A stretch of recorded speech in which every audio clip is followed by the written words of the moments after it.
All right, whenever you're ready.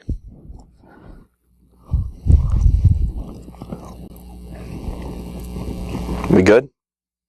Awesome. How's everyone doing? It's the last talk of the day. Yeah. Of the con. All right, so here we are at SecureWV, as well as HackerCon here. My name's Jeremy Mio. Giving back, submitting a PTES 101. I have a multitude of roles. One of them is Information Security Officer at local government in the state of Ohio. Go on the agenda here.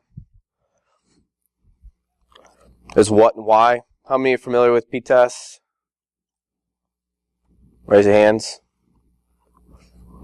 Participate here.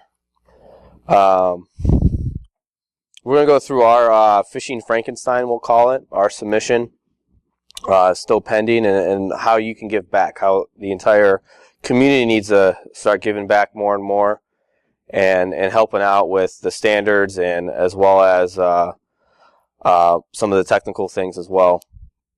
Understanding the updates and gaps, and then kind of having a discussion forum here. We're going to leave the end as a discussion about PTES and what we can do and what should be done. Going to me a little more, again, Information Security Officer, one of the top 30 largest local governments in the U.S. I have a software development company that I co-run in Cleveland. I'm also a weapons instructor and evolved all the things, speak at all the things. Very active, getting more and more active, trying to speak at more and more places. So talking about PTES is who knows it, who uses it. I'm getting there. Just wondering if the people that know it. So PTES is the penetration testing and execution standard.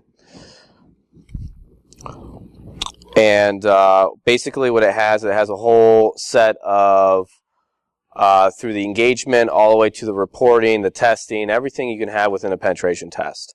It goes through as it's detailed to have legitimate, like literally commands, what to run, what tools to run, goes through the tools, goes through the threat modeling, goes through every aspect of a penetration test that you should know and what you should follow. Everything from budgeting to scoping.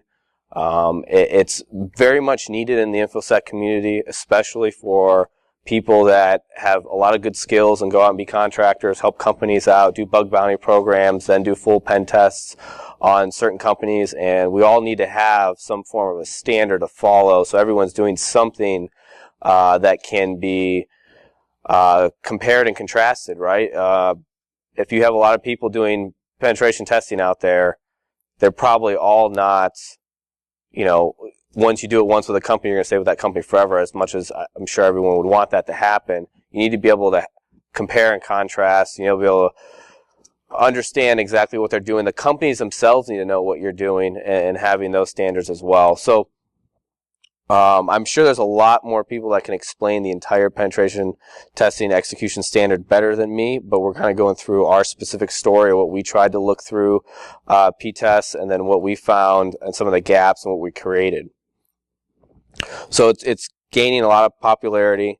It's ever increasing. It's included in SANS testing. It's included in a lot of the other training institutes. I believe it's taught at Marshall University here. But some of the problems is that it needs more support and contributions to fully meet the goal that become a full standard.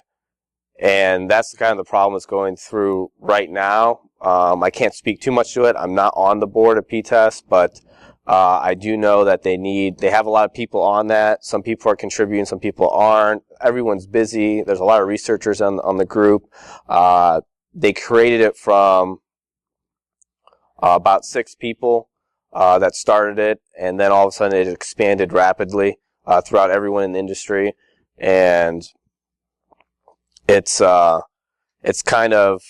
been updated, but not updated as frequently as it should, especially how much pen testing is changing. So, as I said before, stand together, contribute. Somebody said once, if we don't build a form or standard, then somebody else will eventually. So Bill Gartner talked at DerbyCon about the formal standard, and if we don't create a formal standard, then a formal standard will be created, and we might have to follow it. There might be regulations, and we might not like those standards. So we need to do as much as we can beforehand to make sure that we have all of our input. So let's go into our scenario. All right. So our scenario was we need to roll out phishing email testing. How many people do phishing email testing in their companies or as pen testers? So we had to roll this out.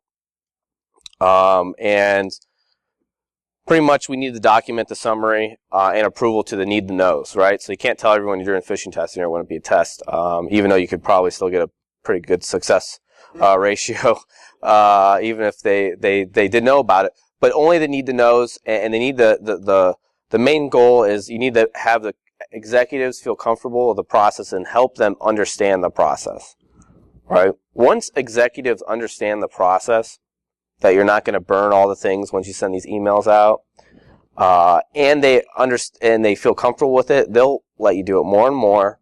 They'll get involved, and some of them, when they learn a little about it and even some of the technical aspects of how it works, they find it really, really cool, at least in my experience. So get them involved, right? So what do we do about this problem? Well, not only did we have the problem of not having documentation ready for this, we had some other problems as well during this specific time frame in our scenario. We had 2 weeks to do it, and we had no documented process. So we had 2 weeks to roll out, this entire process.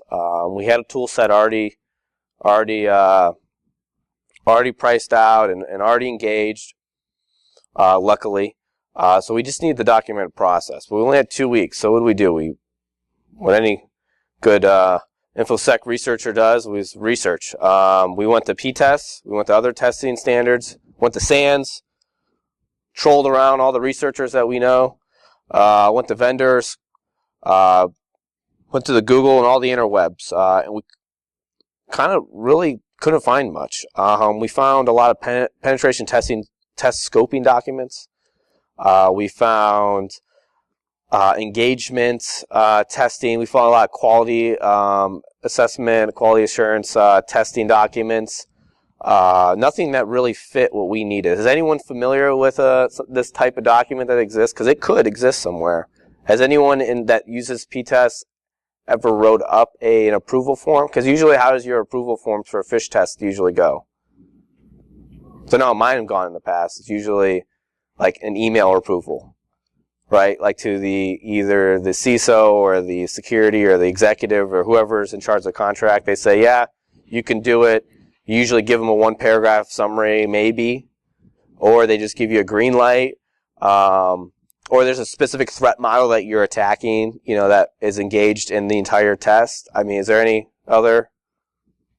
anybody, experienced researchers and no one? No engagement, no talking.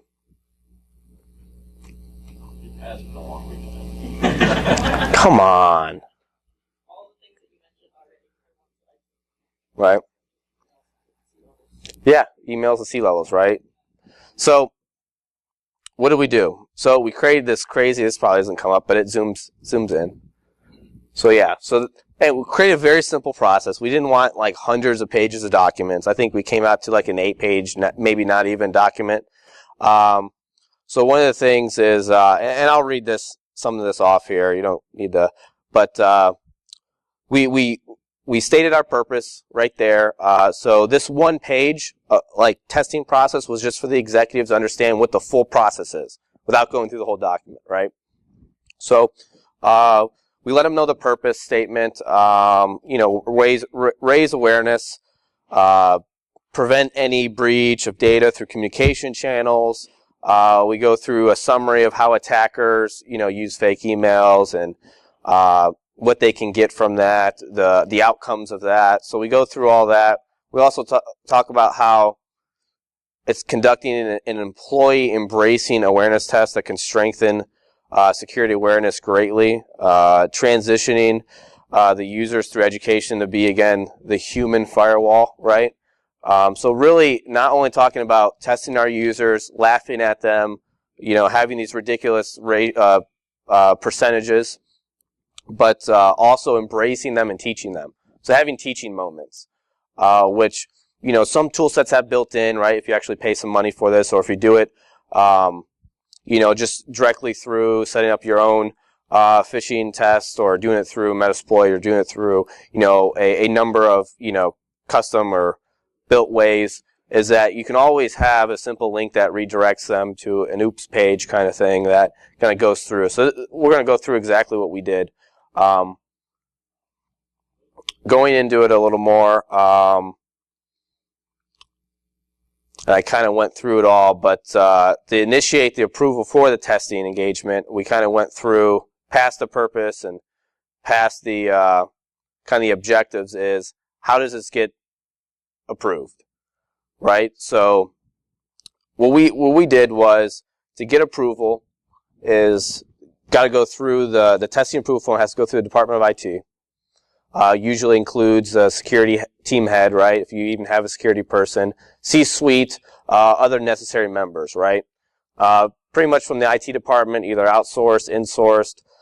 It can go through the administration or company's executive board, right? So the head of IT, or whoever is in charge of that program, maybe it's even the CFO in some form, presents this to the people that need to know. This can be a whole gamut of people. We include all this yellow in here is just kind of where we suggest or have a little template information. So we have everything from communications contacts to law general counsel, consumer affairs, PR, physical security contact, HR contact, external entities. This can vary, it depends on the test that you're doing, but we're trying to just give you as much as much information as you can to make that determination. And then we go through, again, kind of went through just that second process. And then number 3, here's the testing completion, right? So how is the test going to be completed? So the Department of IT has a specific scope executed. The phish test SOP will be followed, that follows this document. It's approved by both the board and or in the vendor SOW. And then it goes through how a very, very 1 or 2 sentences on how the information's collected or not collected, not stored, the amount of time that a follow-up communication goes, how many people that use or do conduct phish testing, phishing tests, have a kind of like a timeline of when you have to let the company know that something's going on, right? How does that usually get measured? So when we are going to do a phish, we right. say, here's the time frame from when. Right. Yeah. How do you gauge that? Does it vary from test to test, or is it always 2 hours, 4 hours, half a day? So it varies client to client, but we try to keep it the same. Right. Exactly. Right. So again, going through that. Also, we have a specific use case what we inserted at the end of this, and it's actually not highlighted in yellow, but it's that kind of other text. I'm not sure how this is, but we almost serve as a umbrella company for all of our sub agencies, and they can request services through us. So we also made this form as a communication method or communication vector to those other agencies that we can conduct this testing. So you can actually request specific testings, specific of your department, because you know your landscape better than us, So we actually gave that that section in there just for us, so they can actually request processes for cross-company requesting. So depending on how the IT units are set up, you can do that, especially if you have a parent company. It's really nice. It gets all the other kind of child companies involved. There's always usually an interesting atmosphere or culture around the corporate or umbrella company, parent company, and the child companies. So this helps mend that process a lot. So going right into it, right? So the executives love this. It's, again, usually this is at least found in a lot of the email formats and other documents I've seen get passed, but it's really just, what are you doing real quick? Who's the point of contact right in the top? And then the quick reference table. So it goes through like domains to be spoofed, email subject, attachment information, very links to be included, and then scheduled or one time. The executives love this little quick reference table, right? And then, I guess, I'll go back here. Also, at the bottom of that is just the summary of the test. That's just a one-paragraph summary. Keep it very short. Most executives won't read past this. But the good thing about every page past this is it's usually pictures. So it's pretty easy to just flip through real quick. So going through this is the scope of the test, which is, again, I've never seen a lot of people scope out a test very detailed. It's not even that detailed at all.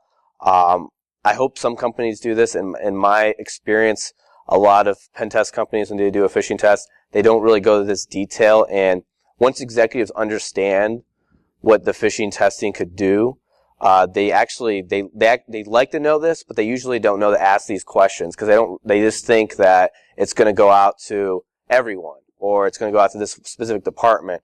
But going out and actually going through the scope, the specific departments, and then the amount of email addresses in each department gives them a scale of how many people might click on these things, right? It kind of gives a number to each person instead of each department just being IT. You go to the executive and ask them how many employees are in their IT department or how many employees are in HR.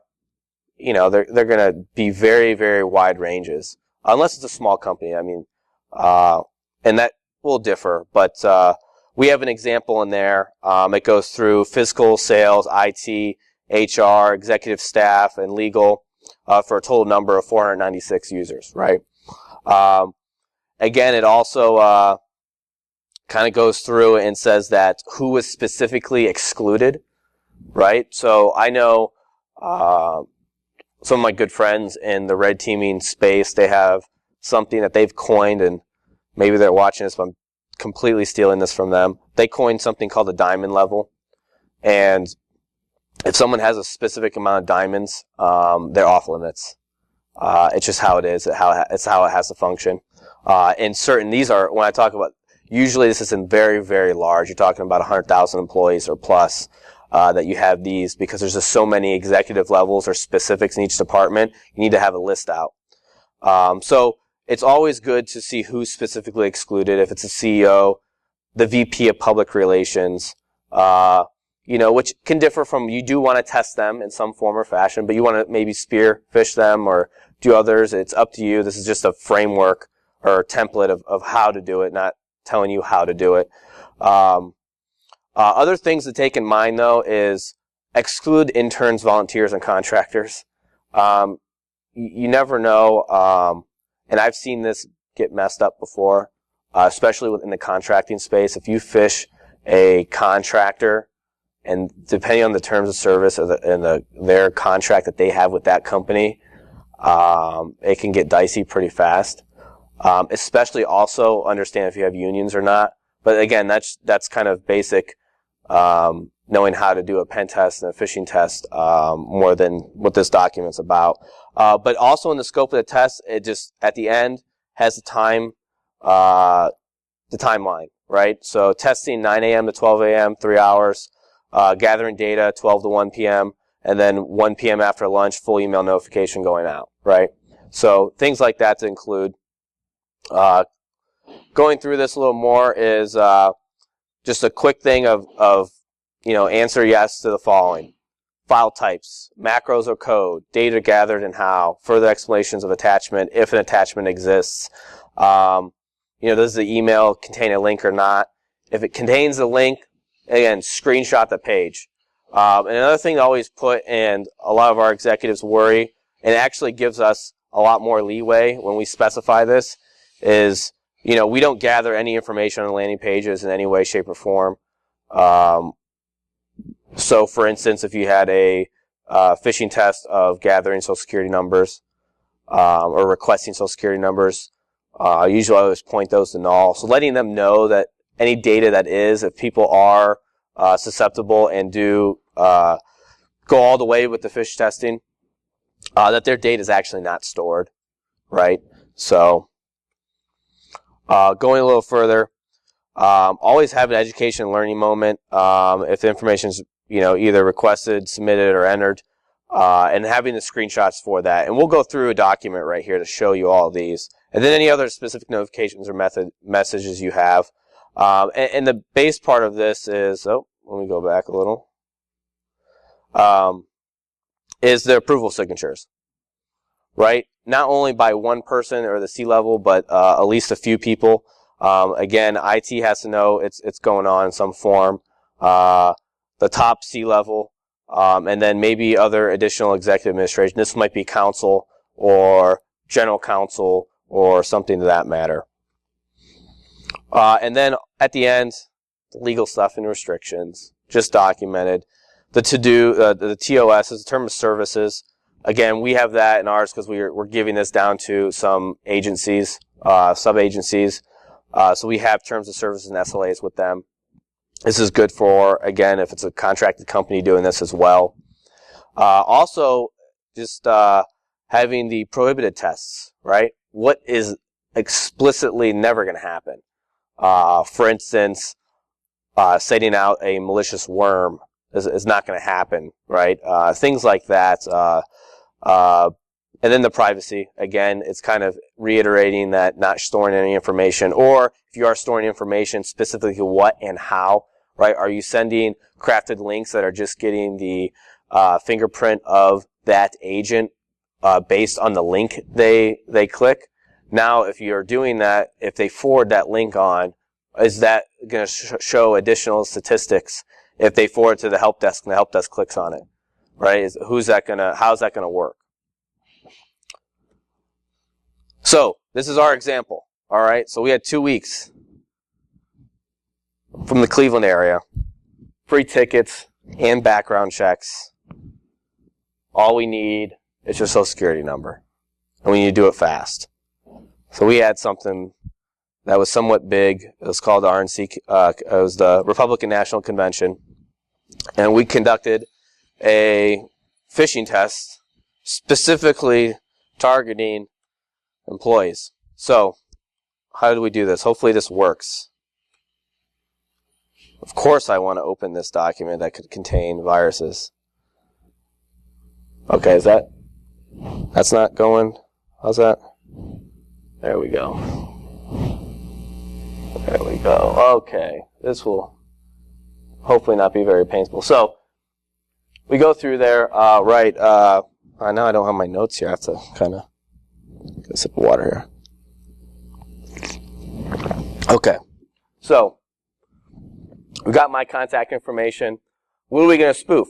Well, we're going to spoof republican-convention.org, right? And what's the subject going to be? Again, right there, redeem your tickets. Notice the misspelled redeem there.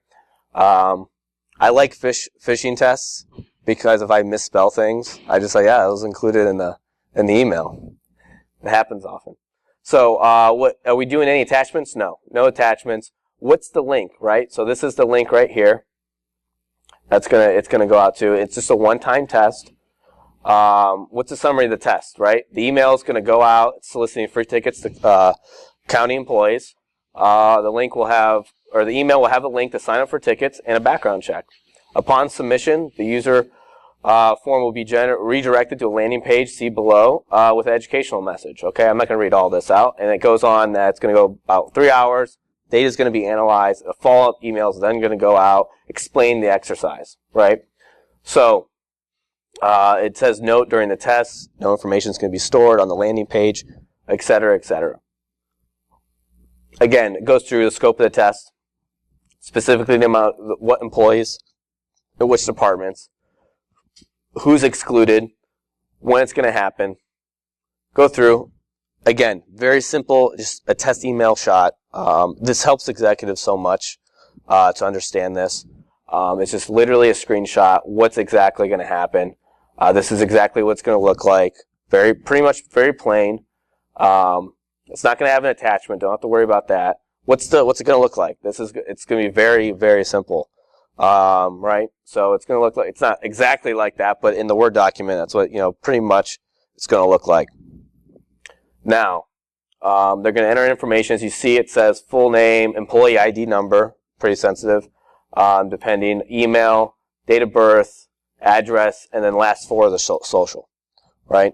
And if you read this email here, it says, pretty much says to do so, we need to validate your identity ASAP for a background check, right? This is like literally going out the Thursday before the RNC. There's only 25 tickets, right? Everyone wants to go and see all the Republicans and delegates, right? Very cool thing to do. So what are you going to do when you submit this, right? It's going to go through and right here. So not only does it say oops, right? We had specific screenshots of what exactly they should have caught, right? Spelling and grammar, threats or enticements that kind of make a sense of urgency. Links unrecognized, right? If you hovered over that, if you can't see that, but does anyone want to guess what that the subdomain of that redirect was? Any guesses? Come on, guys and girls. Huh? No, it literally said, "Do not click this link." .com? No, that was a subdomain. It was "Do not click this link." And it was like a whole, just random character domain .net or something like that. So that was always fun. It's like passive aggressive testing. So again, generic signatures goes through, and then again it says how to report, right? So we've come, specifically us as a agency has come a long way. We completely centralized just about a few years ago. So a lot of people, a lot of departments all of a sudden now have to kind of report not to their single help desk anymore. They have to go to centralized. A lot of people are very confused on how to even report things. So it's getting better, but some people don't know how to report things. They just don't in our landscape, unfortunately. So yeah, we give them exactly how to do it. So when it happens again, you know what to do.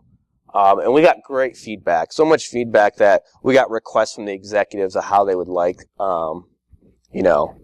the testing to go and what they think would be a good test. Again, we're rolling out this thing where people can kind of request their kind of like test, right? So everyone kind of gets involved. And we have a whole pool of testing, kind of examples and scenarios, which most of them are completely ridiculous, but some very interesting. We also have another one where us as a security department has to get tested as well. And we unfortunately haven't rolled this out yet, but we're having specific other users that are security conscious within IT department actually have access to phish the security department as within parameters as well, following the same process, but not including us, right? So a lot of people, in my experience, have this testing set up, but then they don't test themselves because they're kind of the keys to the kingdom in the testing realm. So that's kind of how we're starting to segregate that out. So feel free to submit external requests to phish us. Let's see, so So going down through here, again, other specific notifications or messages. We laid out exactly what we're going to email afterwards. And either the positive, it's always positive, even though how ridiculous the statistics are, is we always have to give a positive message out. And it's sometimes hard, but you can always find something that's positive. Send that out, and then we got the approval signatures. So that's kind of going through that document. We've had a lot of successes with this document. It's been used a couple times. It's not used every single time there's a test. So when I had the one-timer scheduled, we have scheduled tests. And then we have a whole pool of kind of things that get approved. And then we kind of have also we're starting to roll out. We haven't yet, is like kind of an advanced process to get it quickly through, because we want to get ahead of some of the scam emails out there and test our users beforehand. We've actually had a good success story of testing if you remember the invoice, it's been going on for a long time, but there's ransomware going through the invoices to the fiscal departments. We actually did that test right before we specifically got targeted and got hit, literally a week beforehand, which was kind of creepy, because they thought that our test was still going on. So some people were like, your test is going on, and you didn't tell me the scope is still going on, and you can't just do the test without this form. We're like, that's not a test, that's actual, and it was that literally mirrored our specific test that we did. Where am I at here? Can I get over here? No? There we go. So, how do you submit the PTES? Who's submitted? Has anyone ever submitted? How do you submit?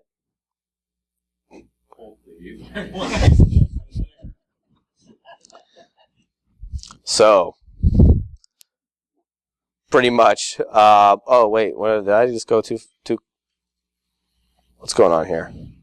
Yes. Yeah. So, pretty much is this. Feel free, email them, right? So that's what we did. We emailed them. It doesn't really say us, and there's like 20 people listed there. So I didn't want to email everyone. So we emailed PTES directly. We emailed Dave. The process is somewhat changing now. So that's pretty much exactly what we did. Is email Dave, and it'll probably get done. So updates of PTES right now is that they're reorganizing, reviewing all submissions until the end of this year. So they have a lot of submissions going on right now, or a lot of people that have submitted things. Have your changes got pushed in? Oh, okay. More important than I am. So,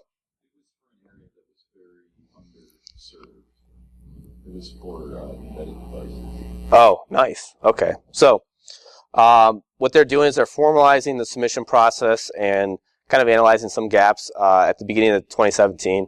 So, at the beginning of next year, there's going to be a lot more out there. Kind of stay tuned. Again, this is the source. That source may vary.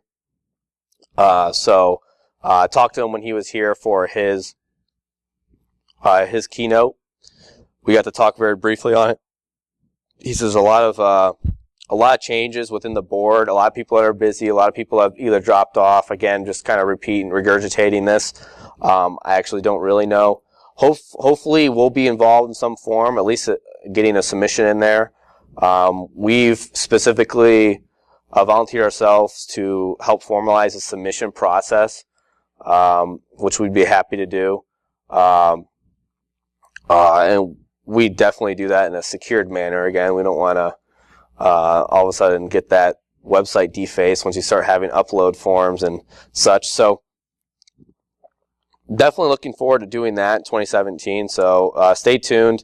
Some of the gaps that we've noticed, again, having a how-to of actually navigating PTES. They have a great mind map that's really useful to visualize the entire kind of all the sections and how they correlate with each other is great, but it's kind of a how-to of navigating the site itself.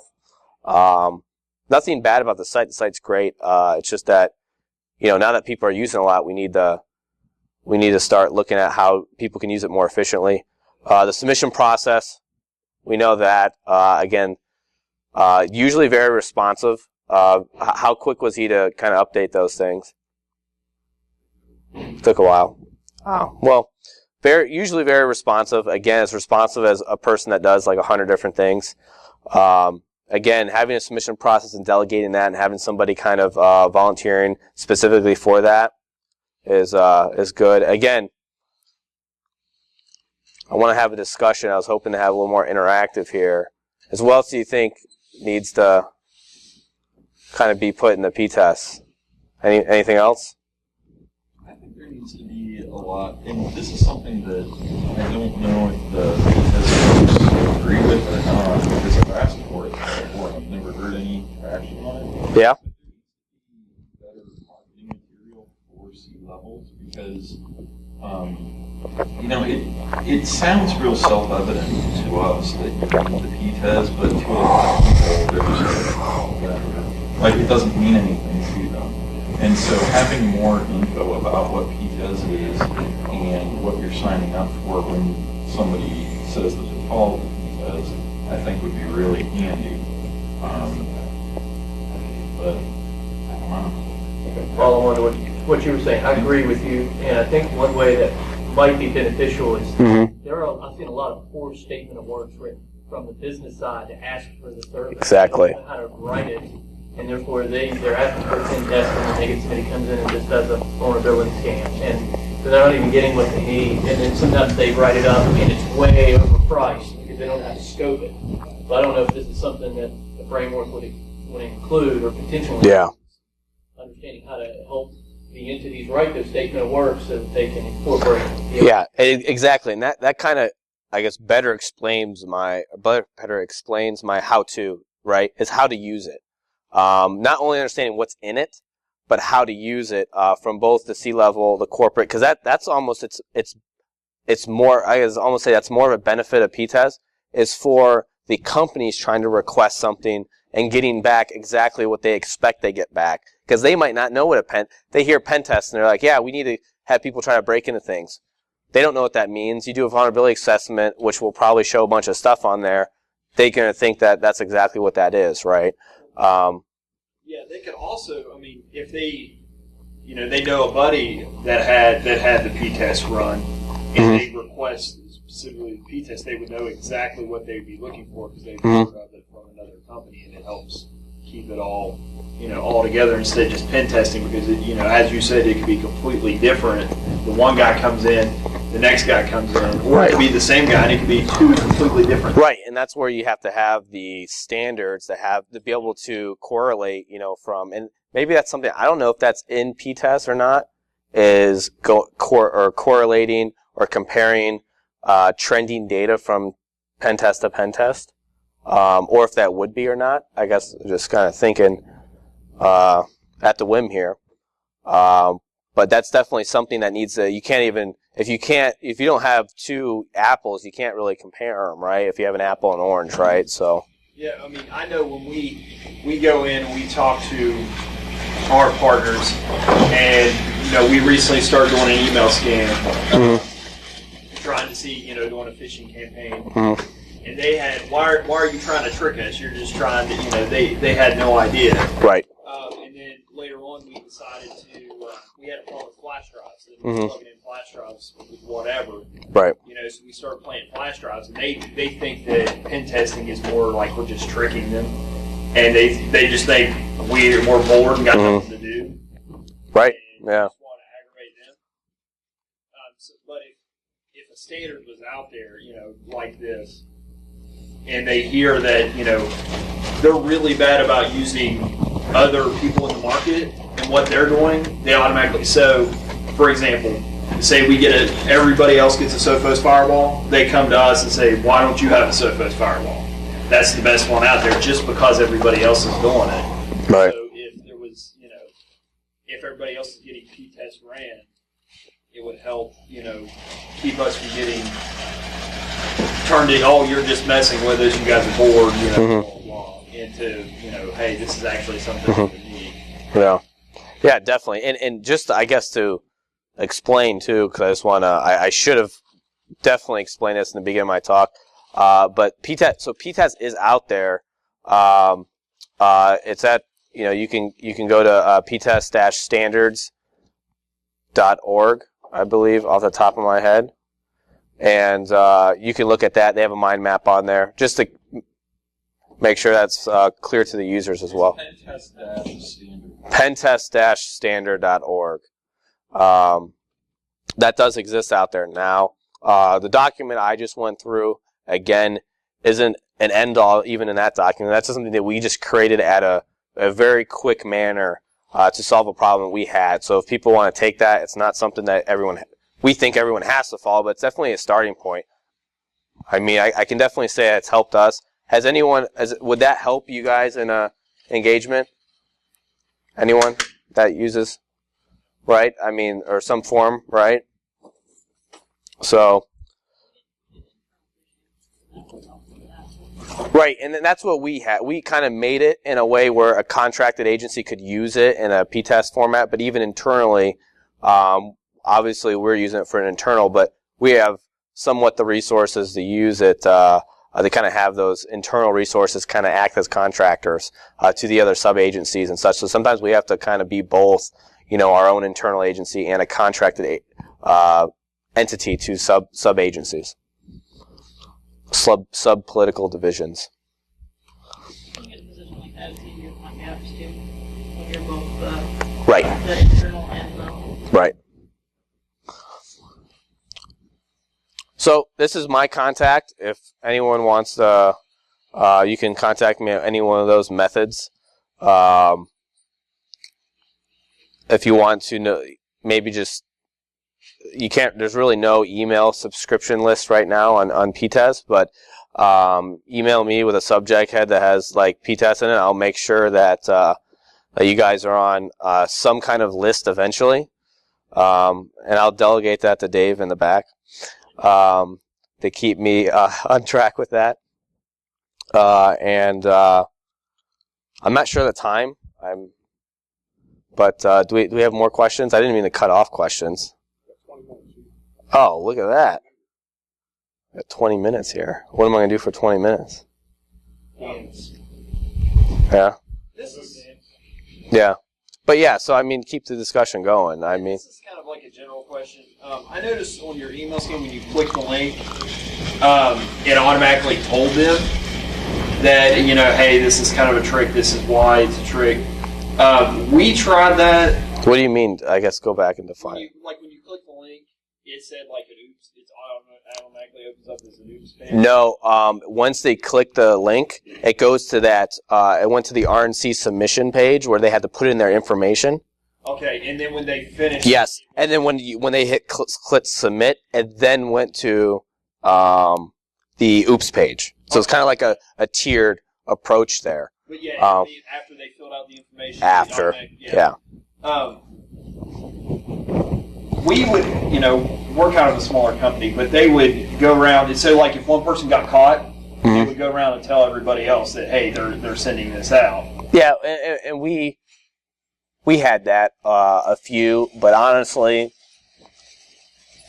yeah, we had a few like that, but that happened. We also had specifically somebody that was in charge of some of the analysts that would be in charge of getting the notifications for this, not on the security department side, that thought that they were running an actual test, or running an actual. They actually sent this out themselves. They thought their employees sent this out. It's very interesting, right? But usually, if someone clicks on it and it goes to the oops page, psychologics, from psychology standpoint, they won't tell somebody. Okay. In a sense, especially when you're talking about like SSNs and stuff, like when you have something that is critical, that's the thing. You can't just have, I believe, to have an actual behavioral change, right? So going from a conditioning perspective to have a behavioral change at the end, which is your goal, is you can't just have a link that goes to an oops page, because then what did that do to them? They didn't lose anything. They didn't gain anything, right? Yeah. You need to actually entice them, something that's important to them, in a productive manner, right? You can't just do something really crazy, but get something that personally is to them, right? Their social security number, right? Their employee ID in a sense. Again, that's something from a corporate perspective, but get something that hits home. And it doesn't have to be something just to be a gotcha, but you can be pretty creative in some of the ways. For instance, you could do, instead of doing even on corporate assets, do a Gmail password reset for their personal Gmail, right? Things like that. We tried to, like, instead of immediately giving a oops, like a week later, sending an email out to everybody and did it afterwards, like that. I can do it definitely right afterwards. Yeah. You teach moments then. Yeah. Because then they kind of forget about it. Yeah, it is, and definitely. I mean, we went through the same thing when you're thinking about this. It's like, oh, we want to go on, and even the vendor company, the companies that we use, the tool sets we use. I mean, they have their campaign set up that could run like days and weeks and stuff, and it's like, no, you want to do the best, I think, right now, in my personal opinion, is to do a subset of the users, not company-wide, a subset of the users on something specific and having an almost immediate, within an hour, kind of learning, teaching moment. And some of these platforms can hook into, when you get a little more advanced, into LMS systems. So you could actually mandate some training right there, like a 5-minute video, or something. Or even if you get with our HR department, do mandatory stuff. But you want to be very, very careful in that, because the end result, we definitely need other than just having a formal approval and request process, security awareness. That's why we picked this, because this is the most, if you look at any pen tester out there, what's the easiest way? We saw the video Dave the other day, which, we've seen before, of him getting right into somebody's network within, under 2 minutes, seconds almost, literally. And it's all about social engineering. And that's what we need to protect people from. And the process in that, it's almost a psychology question more than it is a security question. So and honestly, I mean, we haven't done this yet. I at least did, I was also a major in sociology in college. That only goes so far though, but I definitely think that psychologists are going to get more and more involved in security as we go along. And if you guys have those capabilities somewhere, like if you're somehow in a hospital or in a doctor, I mean, it'd be an interesting question to bring up to somebody that's obviously qualified for behavioral analysis. Other interesting people to ask those type of questions to are if you have a hiring board. Some of those people have to have degrees or specific subsets in behavioral analysis or at least job analysis. And they have a lot of interesting tidbits of information from somewhere that they learned. That's those type of people. Yeah, because the week long, it's a whole, and it depends on your culture too. I mean, and the size. Yeah. So. Oh. There. Did you ever have anybody try to record your follow-up emails since you include links for your internet? What do you mean? Oh, yes. So spell your follow-up emails correctly. Yes. So after we get a lot more reports now on everything, check all the things. They just send us almost everything now. Is this file okay? Is this file not okay? It's and we kind of we haven't done this yet, but we need to give the users the ability to triage almost themselves a little. Like, here's who you could call. Just call the person. It's almost as simple as that sometimes. They'll send us something, they'll wait. It's like, we need this. It's like, why didn't you just call? You have their extension. They're asking for money. Why don't you just call them? Well, not externally. We even get them now internally, right? I mean, we just get everything. If it's an internal person, I mean, talk to them, right? You mean to send this attention? Right, exactly. But yeah, we did have some problems with that. I've had problems with that in general, even before the testing, because, again, we centralized very quickly, so we didn't send out emails all agency-wide before. So some agencies didn't know these email addresses that they were all of a sudden now getting, even from a HR perspective. The HR is centralized now, and they're sending out, and they're like, why am I getting all these? And there's some of these people only log on a computer a couple times a year to do their benefits or something like that. So depending on your culture, your environment, that's something definitely to look for, and I don't have the answer to that. I mean, even some of our communication messages that get out by other departments, like they don't have standard signature. Like you need to have a standard signature and a standard kind of communication format that everyone knows that this at least looks legitimate, even though it can be, copied obviously. But that would maybe help. And then maybe having the C-suite kind of to explain or kick off this process and kind of say that the security department exists. They're going to start sending out these follow-up emails like this, almost like if you have the vector or the method to put a company-wide message like that out, having the C-suite, the executive board, or something go through that. And you should have that anyway to even have a reputable security program. That kind of goes back to the basics of the security program, is having that buy-in at the top. We went away from even including any links in any of our emails and just replacing like the dots with parentheses. Right, and that's so and to note on my format or on my email, I had those in there. So the document itself doesn't contain the link, right? Because then you're going to have, because we were testing this document, and then all of a sudden we were, someone would start clicking on it, and we started getting analytics on our back end. We're like, we haven't started test yet, right? So you definitely using I guess, there's specific like safe, I don't know what it's called. Safe link standard or something. So is to have those. I would love to go towards that and just take out links altogether. But then you can always go to other methods like, attachments or other things, right? So was that your question or? I don't know the question. Oh, okay, yeah. Yeah, I mean, I know like some agencies that we do business with, that when we get their reply backs, I mean, they're just in straight like, text format where there's this, they'd strip out everything. All HTML and everything, right? So what do you guys do for getting folks to buy in on the rules? Because in my experience, that's always the trickiest one. I'll say like, oh, that's not fair. Oh, see this. Cogs. What? Yeah. Afterwards. So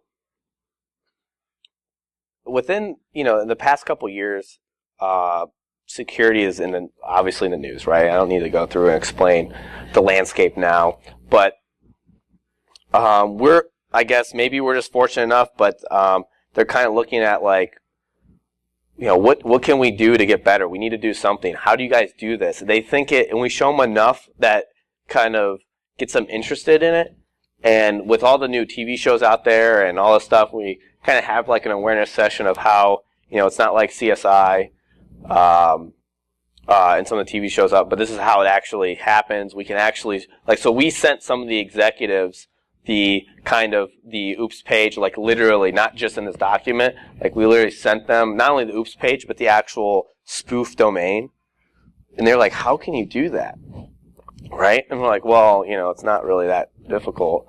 And that got them very interested. And then we had that kind of explanation process. We also have somewhat of a reputation in the area, which helps, again, being involved, knowing some of the people that are now maybe in some positions. We also kind of and we gave a talk on security awareness and kind of attacking and defending the organization as a whole. It was, I think, a pretty good talk at DerbyCon there of how to bring and mend from the staffing to the executives to even your own security department and the IT department, and how to kind of like just have everyone all on the same page. I know that's not an answer, but I mean, we just kind of do things to get them think it's very enticing and cool and kind of gets their brain spinning, and then we kind of get them comfortable with it little by little, and how like certain things can't be done or how we limit things to be done. And they usually like it. As some of the things to focus on is how we don't collect the data on an individual level, and we only collect on department level. Now, if only one person in the department clicked on it, I mean, obviously you might be able to do some guessing. So we don't, we say that we could actually get user information and like almost all information, which would help a lot. And they're kind of fine with that too, as we kind of slowly tell them the capabilities, like, oh, we don't collect this information now. And they're like, oh, okay, that's nice. You're not going to single people out. Yeah. It's like, but we could. And if we could, these are the things that we would be able to do. And also the other, birds that we could, kind of tackle down with, having those capabilities. For instance, we can get browser information. So we can literally know if people's browsers were out of date, which we had, again, centralizing quickly. We didn't really have the best ability to patch and understand what other agencies' patch levels were at that time. And even some still to this time. So that helped a lot too, because then we could say, well, we could actually help these agencies in these other ways without spending more money. So, always kind of like going so far and then kind of explaining little by little instead of just trying to go the whole way. But you're going to go, I think that goes to behavioral and like company to company and culture to culture. You'll get some people that just don't think that way. And they might never think that way. And you just have to do your due diligence to a point where it's documented. That's what we do. When we get to that level where that person just won't understand the benefit like how we want to, we document that. Maybe we're wrong. We'll document that and just have it on file. Because they accept the risk at the end of the day. Even though we accept the risk. But wow, that was 20 minutes. What are we doing? Any other questions? I'll throw out a suggestion. What our compliance person did, she embedded a fake social security number in the email to test like DLP at the same time we tested phishing, which caught people forwarding their work email and private email addresses outside of the And that's a great way to kind of, yeah.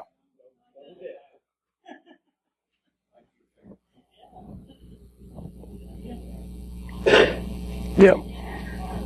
Yeah. And when we did the browsing, the understanding the browser information, we can actually go as far with the tool set that we use as actually to understand all the plugins it has, which is very beneficial. Because if you do even limit certain local admin privileges and a lot of things locked down, it's really interesting to test to see if your users could still install plugins or not. Which can do lots of things. One of our first emailing campaigns, we took one of the employees' names and made that, made like our username and used her username at fakeemail.com. That was the actual email that got sent to them. And they felt like that was unfair because we knew the employee name. Yeah. So to help combat that, we went and pulled up a spam, our filter, and said, look, all these spams are using your all's names that they're finding from LinkedIn, from Facebook. You say you work here, blah, blah, blah.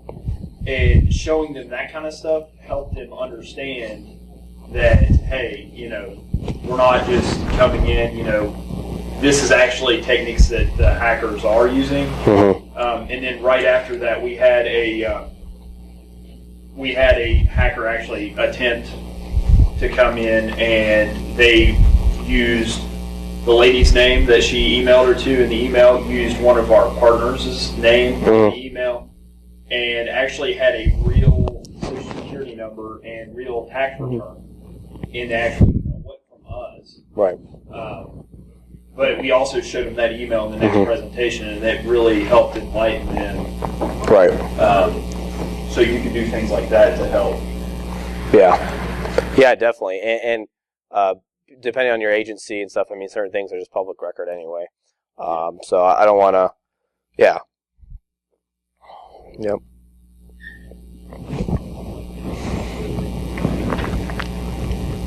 Any other questions, comments, suggestions?